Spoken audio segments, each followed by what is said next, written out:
स्वागत है आपका, आपके साथ में हूँ शिल्पा रावत। माहौल टाइट है, देख रहे हैं आप। और इस वक्त की सबसे बड़ी खबर हम आपको सबसे पहले दे देते हैं। योगी सरकार 2.0 का पहला कैबिनेट विस्तार हो चुका है। 4 मंत्रियों ने शपथ ली है, जिसमें ओपी राजभर शामिल हैं, दारा सिंह मंत्री बने हैं, सुनील शर्मा को जगह मिली है। इसके अलावा चौथा नाम है अनिल कुमार, जिन्होंने शपथ ली है। तो ये 4 नाम है जो कि कैबिनेट विस्तार होने के साथ कैबिनेट में शामिल हो चुके हैं। इस वक्त ये सबसे बड़ी खबर है। उत्तर प्रदेश से लोकसभा चुनाव चूंकि नजदीक है और ऐसे में ये सबसे बड़ी खबर। 4 तस्वीरें आपके सामने। ओपी राजभर को आप देख सकते हैं, दारा सिंह चौहान, अनिल कुमार, सुनील शर्मा, ये चारों तस्वीरें उन कैबिनेट विस्तार में से उन मंत्रियों को जिनको जगह दी गई है। कैबिनेट में 4 चेहरे जिनको पहले से लेकर चर्चाएं चल रही थी कि इनको जगह मिलेगी। दारा सिंह और ओपी राजभर पहले से ही ये बात कहते हुए आ रहे हैं कि उनको मंत्रिमंडल में जगह मिलेगी और अब मंत्रिमंडल विस्तार होते के साथ उनका इंतजार जो है वो भी खत्म हो चुका है। पश्चिम पूर्वांचल कह सकते हैं साधने की कोशिश यहां पर हुई है।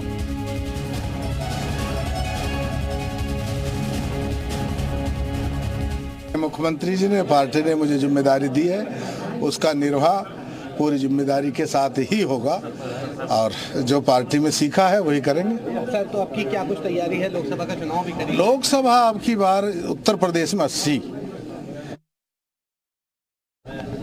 उस लक्ष्य में हम अनवरत काम करते रहते हैं और उस लक्ष्य की पूर्ति के लिए हम सरकार के सभी लोग मिल करके सरकार पूरी तरह जो भी योजनाएं सरकार की हैं उन गरीब कमजोर के यहाँ तक पहुँचाने का काम करेंगे, उनको न्याय दिलाने का काम करेंगे, जो भी उनकी समस्याएं होंगी उसका निस्तारण करने का काम करेंगे। देश के राष्ट्रीय अध्यक्ष पार्टी के माननीय नड्डा जी, यशस्वी गृह मंत्री माननीय अमित शाह जी, उत्तर प्रदेश के सबसे मुख्यमंत्री आदरणीय योगी आदित्यनाथ जी और पूरी टीम को मैं तहे दिल से मैं बधाई देना चाहता हूं और भरोसा दिलाना चाहता हूं कि जिस भरोसे के साथ मुझे आज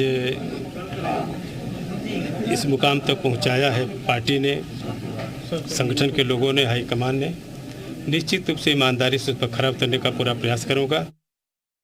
वहीं सीएम योगी ने नए मंत्रियों को शपथ दिलाई। आपको बता दें, नए मंत्रियों को बधाई भी दी गई। सीएम योगी ने एक्स पर पोस्ट करके बधाई दी है। शपथ लेने वाले साथियों को हार्दिक बधाई, उज्जवल कार्यकाल के लिए शुभकामनाएं। मोदी की गारंटी को धरातल पर उतारेंगे, विकसित यूपी बनाने में निभाएंगे भूमिका। तो शुभकामनाएं, बधाई जो है उज्जवल कार्यकाल के लिए सीएम योगी आदित्यनाथ ने चारों ही मंत्रियों को दी है।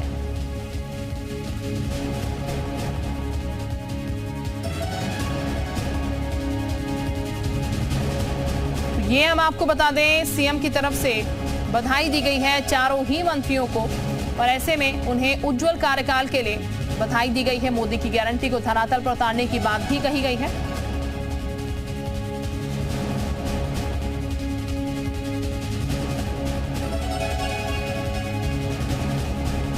और इस वक्त 2 सहयोगी हमारे साथ जुड़ चुके हैं। नीतीश पांडे हमारे साथ लखनऊ से जुड़ चुके हैं और उसके साथ ही हमारे साथ हमारे सहयोगी और भी जुड़ चुके हैं। आलोक कुमार गाजीपुर से हैं। सबसे पहले हम नीतीश का रुख कर लेते हैं, नीतीश के पास चलते हैं। नीतीश, इस वक्त अगर बात की जाए तो मंत्रिमंडल विस्तार हो चुका है और जाहिर तौर पर लोकसभा का चुनाव भी नजदीक है। कितना इंपैक्ट इसका पड़ने वाला है? क्योंकि मंत्रिमंडल विस्तार जो हुआ है वो साफ साफ नजर आता है किस तरीके से पश्चिम पूर्वांचल साधने की कोशिश भी यहाँ पर हुई है। जरा आम लोगों से राय लेने की कोशिश कीजिएगा, उनकी इसको लेकर क्या राय है? देखिए, पूरब से पश्चिम तक का जो समीकरण इस मंत्रिमंडल के द्वारा कहीं ना कहीं साधने का प्रयास किया गया है, उस पर आम जनता भी है। तो ये जो पूरा का पूरा मंत्रिमंडल का विस्तार है, इसको आप कैसे लेते हैं आने वाले चुनाव के लिहाज से?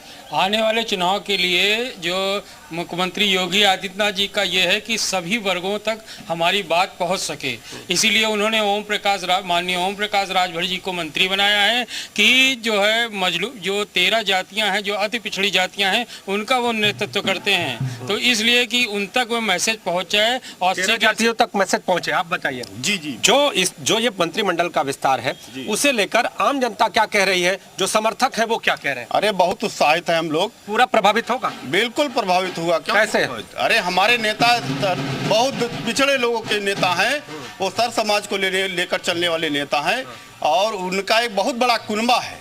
75 जनपद में, 75 जिले में हम लोगों का एक बहुत अच्छा संगठन है। जो इस मंत्रिमंडल में 4 चेहरे हैं, इसमें अगर बात करें तो 3 और 1, ये जो कहीं ना कहीं अनुपात बन रहा है वो आने वाले चुनाव को जातिगत आधार पर कैसे साध रहा है? देखिए, जहाँ तक भारतीय जनता पार्टी की सरकार की बात है और माननीय ओम प्रकाश राजभर जी की बात है, भारतीय जनता पार्टी ने सदैव सर्व वर्ग समभाव की बात की है और माननीय ओम प्रकाश राजभर जी ने सदैव सभी धर्म जाति पंथों को सम्मान करते हुए सभी जाति उपवर्गों को सामाजिक न्याय समिति के आधार पर उचित सम्मान दिलाने की बात की है। और वो केवल उत्तर प्रदेश के ही वंचितों, दलितों और शोषितों के नेता नहीं है, वो बिहार और इस तरीके के तमाम आदिवासी राज्यों के भी बड़े नेता हैं। खासतौर पे अगर पूर्वांचल की बात करें, पूरब की बात करें, तो ओम प्रकाश राजभर के मंत्री बनने का चुनावी प्रभाव क्या आप देखते हैं? वोटों पर कितना असर देखते हैं? वोटों को साधने में कितनी मदद मिल सकती है? सर, माननीय राजभर जी ने गरीबों के लिए, जितने पिछड़े वर्ग के लोगों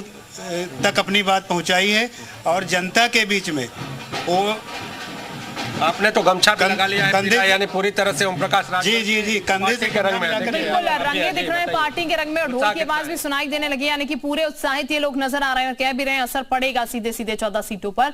हमारे साथ आलोक कुमार भी इस वक्त जुड़े हुए हैं गाजीपुर से, हमारे सहयोगी, उनका भी हम रुख कर लेते हैं। आलोक, गाजीपुर की जरा जनता की राय जानने की कोशिश कीजिएगा। ये जो मंत्रिमंडल का विस्तार हुआ है ठीक लोकसभा चुनाव से पहले और जो 4 नए मंत्री यहाँ पर नजर आए हैं, कितना असर, कितना इंपैक्ट इसका लोकसभा चुनाव पर पड़ता हुआ नजर आ रहा है?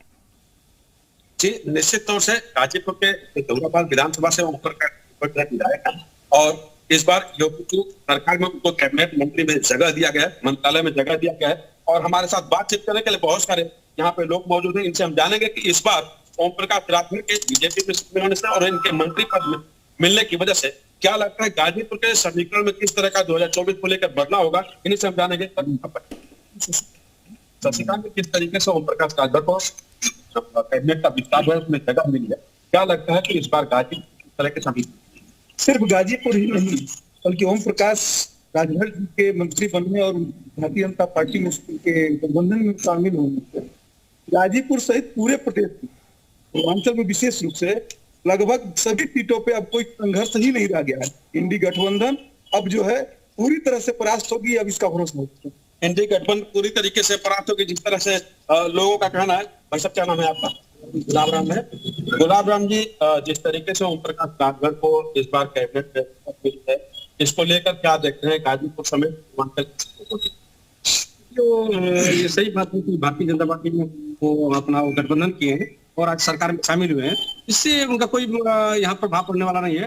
गरीब यहाँ की गरीब जनता है, ये समझ, लेकिन हम परिवर्तन चाहते हैं, परिवर्तन के साथ रहेंगे। देखिए, जिस तरीके से यहाँ पे समाजवादी पार्टी ने अफजाल अंसारी सांसद बीएसपी को मैदान में उतारा है, हमारे साथ बातचीत करने के लिए यहाँ पे गुलाम आदिल रानी जी भी मौजूद। सर, जिस तरीके से मैं वापस लौटती हूँ आपके पास आलोक, हमारे साथ इस वक्त विशाल भी जुड़ चुके हैं, विशाल का भी हम जरा रुख कर लेते हैं। विशाल, काफी लंबे समय से इंतजार था, लेकिन सही समय कहते हैं राजनीति में चुनना बहुत जरूरी होता है सटीक बार करने के लिए। लोकसभा चुनाव से ठीक पहले कैबिनेट का विस्तार हो रहा है और जाहिर है तमाम समीकरण साध के, तमाम चीजें देखकर जो है मंत्रिमंडल में चेहरे भी लिए गए हैं, विस्तार भी किया गया। कितना इंपैक्ट नजर आएगा, जरा आम जनता से ही बात कीजिएगा। देखिए, बिल्कुल मैं आपको दिखा देता हूँ तस्वीरें कि मैं इस वक्त राजभवन के ठीक बाहर मौजूद हूँ और यहाँ पर तमाम जो भाजपा के जो लोग हैं वो भी मौजूद हैं। कैसा लग रहा है अब तो ओम प्रकाश राजभर जी जो बहुत लंबे समय से इंतजार कर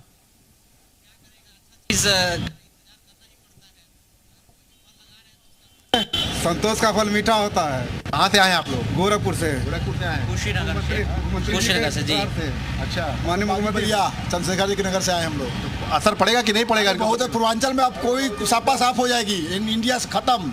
अच्छा, हाँ, इंडिया एकदम खत्म हो जाएगी। आप देख सकते हैं कि यहाँ पर अब तमाम जो मंत्री हैं उनके निकलने का सिलसिला शुरू हो चुका है और खास बात यह है कि आपको बता दें कि मतलब कुछ ही देर के बाद जो नए मंत्री हैं, जिसमें ओम प्रकाश राजभर की बात करें या सुनील शर्मा की बात करें, अनिल कुमार की बात करें, दारा सिंह चौहान की बात करें, तो ये लोग अभी थोड़ी देर के बाद यहाँ निकलेंगे। तो फिलहाल राजभवन के बाहर इस वक्त जो है तमाम जो लोग हैं वो इंतजार कर रहे हैं, जो समर्थक हैं वो इंतजार कर रहे हैं। क्योंकि अगर हम बात करें सीधे तौर पर कह सकते हैं कि जो पूरा एक समीकरण है उसको साधने की कोशिश की गई है और इसी वजह से। ठीक है विशाल, मैं वापस आपके पास लौटती हूँ। नीतीश का एक बार फिर से हम रुक कर लेते हैं। नीतीश, समर्थकों का पहुंचने का सिलसिला शुरू हो चुका है और जाहिर समर्थक काफी खुश नजर आ रहे हैं और साफ तौर पर ये भी कह रहे हैं इंडिया गठबंधन जो है उसका सुपड़ा साफ, सपा का सुपड़ा साफ। देखिए, समर्थक तो पूरी तरह से उत्साहित हैं और ये उत्साह आपको ओम प्रकाश राजभर के घर के बाहर भी दिखाई देगा। तो ये देखिए, यहाँ पर नारेबाजी भी आपको दिखाई देगी और ये नारेबाजी इस बात का संकेत है कि आने वाले चुनाव में वोट कैसे पड़ने वाले हैं। तो एक चीज जानना चाहेंगे, जो अन्य समर्थक है वो ये दावे कर रहे हैं कि जब चुनाव होगा तो इंडिया गठबंधन का सुपड़ा साफ हो जाएगा, क्या कह रहे हैं? नहीं, चुनाव में सबका सहयोग मिल रहा पार्टी को और ये जमीनी नेता पैदा हुए हैं, SC ST OBC सभी को लेकर चलने वाले हैं, सर्व समाज का विस्तार करने वाले हैं, इसलिए इनकी लोकप्रियता के कारण इनको कैबिनेट में दर्जा का मंत्री बनाया गया है। इनकी लोकप्रियता गांव से लेकर के लखनऊ तक हर जगह जुड़ी है, सब लोग इनसे हम आपको कुछ तस्वीरें दिखा रहे हैं। देखिए इस समय ओम प्रकाश राजभर के घर के बाहर ये ढोल बज रहे हैं, ये देखिए यहाँ उत्साह किस तरह का दिखाई दे रहा है, ये आपको दिखाते हुए नजर। ये देखिए यहाँ पर आपको जो कार्यकर्ता है उनका हुजूम दिखाई दे रहा है। अब सभी कार्यकर्ता इस इंतजार में है कि कब उनके नेता मंत्री पद की शपथ लेकर यहाँ पर आए और आने के साथ ही जो इनका जो अलग उत्साह, जो इनका धन्यवाद वाला उत्साह है वो ये प्रकट करे। तो अब ये जो इंतजार है वो आपको यहाँ पर दिखाई दे रहा है। तो आप देखिए आपको चारों तरफ शिल्पा, ये देखिए, और लोगों से हम बातचीत भी कर लेते हैं कि आखिर अब इंतजार, लंबा इंतजार और अब अपने मंत्री के आगमन का हम लोग इंतजार कर रहे हैं माननीय ओम प्रकाश राजभर जी का। और तो लड़ाई लोकसभा में भी कांटे की है, एकदम कांटे की है। 80 की 80 सीट हम लोग जीतेंगे। 80 की 80 सीटें पूरी तरह से पूरब को साथ लिया मंत्री बनाकर ओम प्रकाश राजभर को। हाँ। एनडीए ने। तो आप देखिए अरविंद राजभर बड़े तस्वीरें दिखा रहे हैं, उनसे बातचीत भी करेंगे। अरविंद भाई आप बताइए जिस तरह से अब इंतजार, कितना लंबे इंतजार के बाद अब ये मंत्रिमंडल विस्तार भी पूरी तैयारी जो हम लोग चाहते थे वो हुआ और लंबे इंतजार के बाद कैबिनेट का विस्तार भी हुआ। इसके लिए धन्यवाद देते हैं माननीय PM साहब को, HM साहब को और CM साहब को और अपने कार्यकर्ताओं को भी। जो गरीबों की उम्मीद थी वो उम्मीद कहीं न कहीं आज उस रास्ते पर जा रही है जहां से हम विकास का रास्ता दिखा सकते हैं। हमारे नेताजी का आगमन हो गया। ठीक, यानी कि कुल मिलाकर पूरा उत्साह जो है वो नजर आ रहा है। इम्पैक्ट अब कितना देखने को मिलता है ये लोकसभा चुनाव में ठीक पता लगेगा। बहरहाल आप